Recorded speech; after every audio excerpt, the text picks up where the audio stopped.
Assalamualaikum warahmatullahi wabarakatuh. Shalom, Om Swastiastu, Namo Buddhaya, dan salam kebajikan. Hai Sobat YouTube semua, hai teman-teman semua, dan hai Pak Pur yang paling ganteng yang akan menonton video saya ini. Let me introduce myself.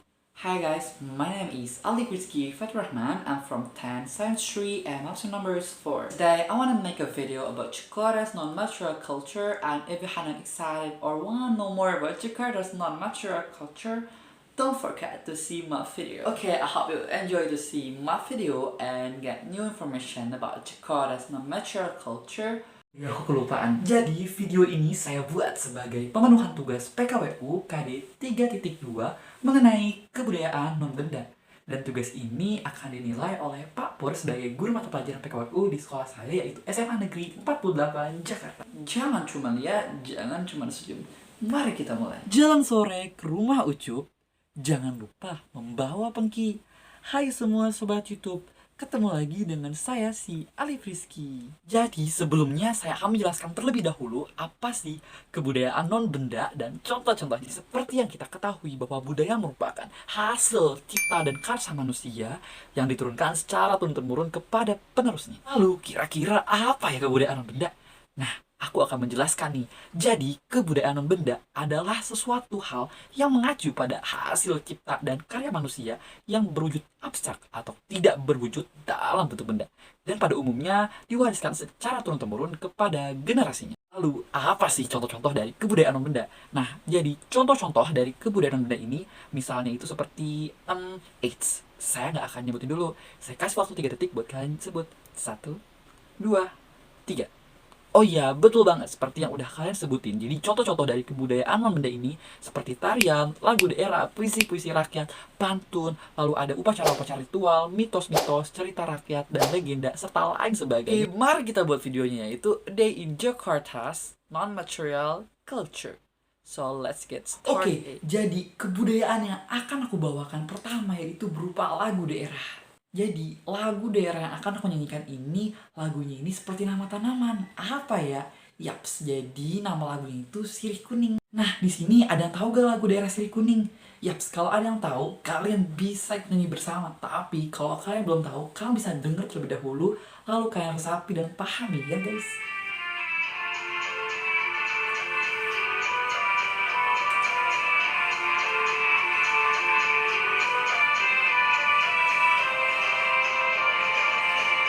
Karena tidak mudah, karena Tuhan sayang, tidaklah bintang yang nona, tidaklah bintang yang nona meninggi ori.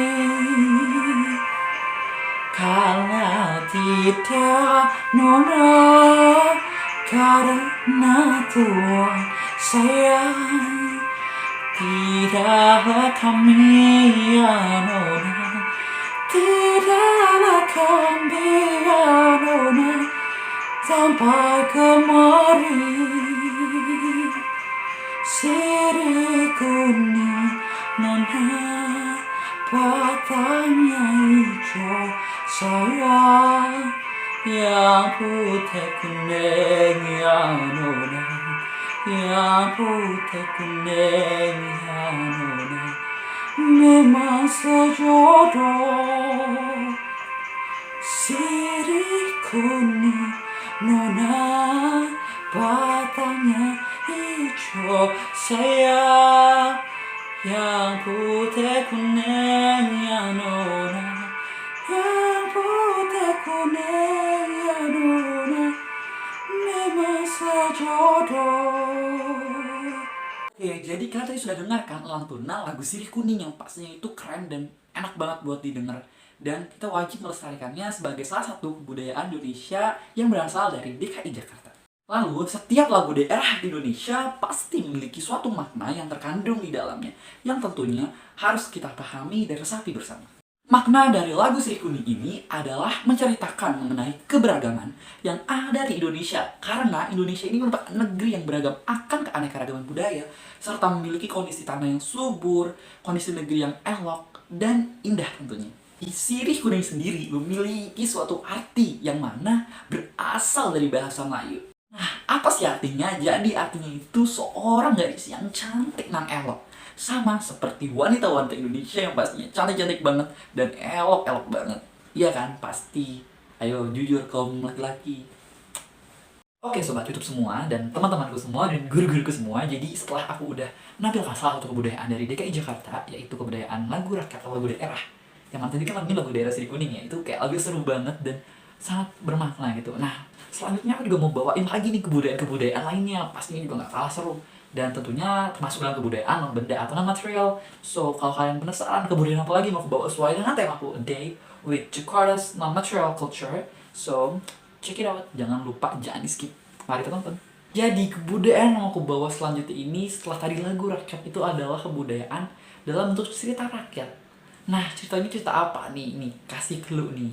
Cluenya itu ceritanya ini udah cukup terkenal gitu. Mungkin kan sebagian udah tahu nih ceritanya apa. Nah buat kalian yang belum tahu dan atau kalian mau mengingat lagi nih ingatan kalian, saksikan nih. Jadi aku mau bawain cerita salah satu tokoh Betawi yang jago silat, ngaji dan keren banget, yaitu si Pitung. Jangan cuma lihat, jangan cuma senyum. Mari kita mulai. Jadi pada zaman dahulu, pada zaman penjajahan Belanda pastinya sebelum bangsa Indonesia ini merdeka, di tanah Betawi atau tanah DKI Jakarta hiduplah seorang suami istri bernama Pak Piun dan Bu Pinah. Mereka berdua ini terkenal sebagai pasangan suami istri yang baik, ramah, pokoknya top deh kepada semua tetangga-tetangganya. Pasangan suami istri Pak Piun dan Bu Pinah ini setelah mereka menikah dan tidak lama kemudian mereka ini dikaruniai seorang anak oleh Tuhan Yang Maha Kuasa. Yang mana pas dilahirkan anak ini lucu, tampan, imut, gemoy, pokoknya cute banget. Dan mereka kasih nama si Pitung. Lambat laun si Pitung ini tumbuh menjadi anak yang baik, gagah, pemberani, kuat, ganteng, top deh. Nah, jadi si Pitung ini kan terkenal sebagai seorang yang rajin bantu orang tuanya. Seperti pada suatu hari, dia ini setelah habis berkebun bersama orang tuanya atau ayahnya, dia ini mendapati ada seorang yang bernama Babah Lim, yang mana Babah Lim ini orang keturunan Cina dan merupakan tuan tanah di daerah setempat. Nah, pada saat dia melihat Babah Lim ini, dia agak terkejut karena Babah Lim ini sedang memukuli dan marahi pekerjaannya. Laki yang dimarahin tersebut diduga dipaksa untuk membayar pajak yang begitu besar, yang sangat tidak manusiawi gitu untuk rakyat jelata. Si Pitung yang setelah melihat kejadian itu sangat marah dan geram kepada Babah Lim, yang mana dia punya tekad untuk mengalahkan segala macam bala-bala tangan kanan Babah Lim ini dan ingin menghancurkan bisnis Babah Lim ini yang terlihat sangat tidak etis. Dan Babah Lim ini mampu untuk memiliki banyak tanah dan berkuasa juga karena bantuan Belanda, karena dia seperti bersengkol dengan para pasukan kompeni atau Belanda. Lalu si Pitung pun akhirnya dia belajar untuk melatih bela diri, bahkan mengaji juga kepada Haji Naipin yang memang terkenal sebagai seorang yang ahli dalam bela diri. Si Pitung ini terkenal sebagai seorang yang rajin, tekun, dan benar-benar penuh semangat untuk belajarnya.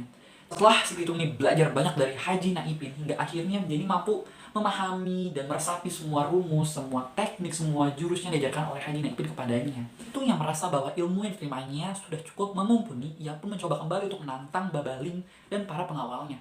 Ya, tantangan tersebut diterima oleh Babah Lim, dan Babah Lim awalnya merasa ya dia pasti jago dan pengawal juga pasti jago. Tetapi pada akhirnya ternyata si Pitung mampu mengalahkan mereka semua. Babah Lim yang merasa tidak senang dan kecewa karena dikalahkan oleh si Pitung, akhirnya dia mengadu kepada pihak Belanda.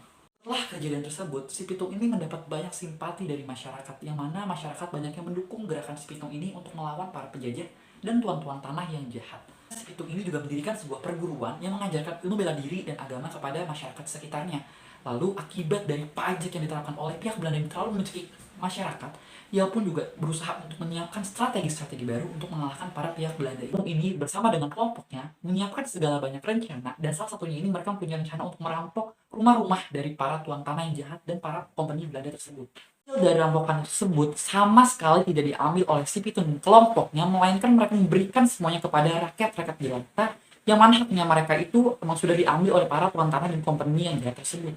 Pitung dan para kelompoknya ini cukup berhasil untuk merampok rumah-rumah para penjajah dan para tuan tanah yang jahat tersebut. Namun pada suatu hari ia tidak tersengaja tertangkap basah oleh salah satu rumah yang dirampokinya. Jadi rumah tersebut yang mana bersekongkol dengan para penjajah melaporkan hal tersebut kepada para penjajah. Dan mendengar hal tersebut, para penjajah pun ikut geram dan kesal, ternyata bahwa selama ini yang merampoknya adalah si Pitung. Belanda yang mendengar akan hal ini sangat merasa geram dan marah, dan mereka sangat sekali ingin menangkap si Pitung yang telah menentang segala kebijakan yang diterapkan oleh mereka. Satu tokoh penjajahan Gram ini bernama Scott Hayden. Scott Hayden ini memerintahkan kepada para prajurit untuk menangkap si Pitung. Namun karena kesaktiannya si Pitung ini tidak dapat diambil dan tidak dapat diculik oleh mereka. Para penjajahan company ini tidak kehabisan ide untuk mengalahkan si Pitung. Hingga akhirnya mereka punya rencana untuk menyulik si gurunya dan ayahnya si Pitung. Dan ternyata mereka berhasil untuk menculiknya. Belanda juga melakukan tindakan kekerasan dan mengancam akan memenggal kepala mereka apabila si Pitung ini tidak datang dan tidak menyerahkan diri kepada mereka. Ditangkapnya ayah dan guru ngaji si Pitung ini hingga akhirnya didengar oleh si Pitung. Namun si Pitung tidak serta-merta ingin menyerahkan dirinya kepada Belanda. Ia mengirimkan sebuah surat yang berisikan untuk meminta orang tuanya dan guru ngajinya dikembalikan. Namun pihak Belanda ini tidak kehabisan ide dan taktik. Mereka memang melepaskan ayahnya si Pitung, namun tidak melepaskan guru ngajinya. Mereka baru mau melepaskan guru ngajinya apabila si Pitung datang menyerahkan diri. Si Pitung ini juga mengajukan syarat bahwa dia tidak akan menyerahkan dirinya, namun akan mengembalikan segala harta-harta yang telah diambil pada pihak Belanda, dan pihak Belanda pun menyetujui hal tersebut. Setelah beberapa hari, si Pitung ini juga mengembalikan semua hartanya, namun pihak Belanda mengingkari hal tersebut. Belanda ini tidak kehabisan akal. Ia sudah mengetahui segala informasi mengenai kekebalan dari si Pitung dan mengetahui kelemahannya dia. Lalu, karena dia mengingkari janji, ia pun menembaki si Pitung dengan segala banyak peluru, yaitu peluru emas dan telur-telur busuk. Akhirnya, tokoh si Pitung pun tewas bergelimang darah. Jasad dari si Pitung ini dibawa pulang oleh Haji Naiping dan ayahnya untuk dimakamkan. Dan hingga sekarang makamnya masih ada di Jakarta.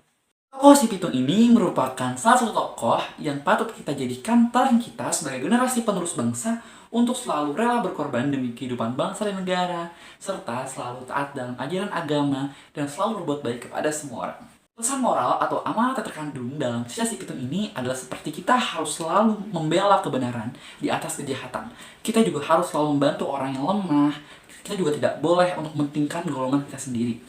Kita harus juga selalu patuh dan taat kepada orang tua dan selalu ingin berbuat baik kepada semua orang. Jalan pagi menuju Kenduri, jangan lupa membawa durian dan cendrawasih. Saya Alif Rizky pamit undur diri. Cukup sekian dan terima kasih. Oke, sekian video dari saya. Kurang dan lebihnya mohon maaf.